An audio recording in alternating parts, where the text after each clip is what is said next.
My father was the head of education, PhD, all that stuff. I go home and ask him, said, why don't we learn about money in school? And he looked at me and says, because the government doesn't let us teach that subject. The government tells us what we can teach and what we can't teach. And I thought that was strange. And I said, but aren't we going to school to learn about money? He says, no, your job is to get a job. I said, but you get a job to earn money. He goes, no, you're supposed to just get a job. And I went, no. Isn't the purpose of a job to earn money? He goes, you're correct. I said, so why don't I just learn about money? I can skip the job part, And he got flustered and he said, if you want to learn about money, why don't you ask your best friend's father about money? And I said, why? That's Mike. So why ask him? He says, because Mike's father is an entrepreneur. And I said, what are you? He says, I'm an employee. I'm a government employee. I went, oh, what's the difference? He says, the difference is an entrepreneur must know about money, or they're no longer entrepreneurs. And he says an employee doesn't have to know anything about money, because the government will take care of them, the company will take care of them. So I'm all confused.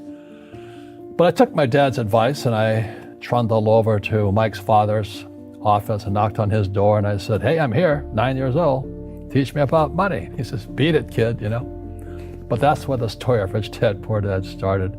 And finally, through persistence, my rich dad started teaching me about money on one condition. And that condition was he would never pay me. He says, the moment I pay you, you think like an employee. He says, that's the trap. Entrepreneurs work for free. And now I'm 9 years old, my head's going cracking in half. He says, you never want a paycheck. You understand that, kid? I said, okay, I got it. And he says, well, how do I make money? He says, that's what entrepreneurs figure out. It's like, so how do I learn about money? So he would just break out a Monopoly game board. So I would work for free. I'd pick up cigarette butts, and he had hotels and restaurants, and I would clean and do menial tasks. And as I got older, I started getting into office work and marketing and accounting, and I was an apprentice basically, but I always worked for free. And he would teach me about money, but the way he taught me about money was playing Monopoly.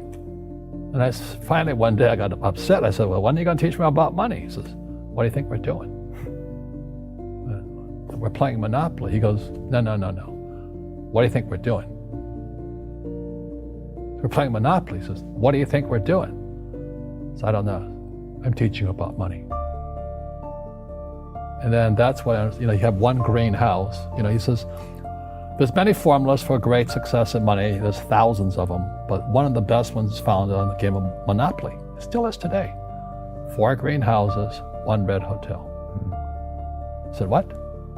He says, one of the greatest ways to acquire great wealth is playing Monopoly in real life. 4 green houses, 1 red hotel. Well, is that all there is? He goes, that's it. And he says, what do you think I'm doing? And I went, I don't know. So then he took me out and he showed me his greenhouses. And 10 years later, when I was 19, I was now in school in New York, and I come back to Hawaii, and Rich Dad had bought the biggest piece of land smack dab in the middle of Waikiki Beach. And when you go to Waikiki Beach today, you'll see the Hyatt Regency Hotel. That was his hotel. Just like the game of Monopoly. Just like the game of Monopoly.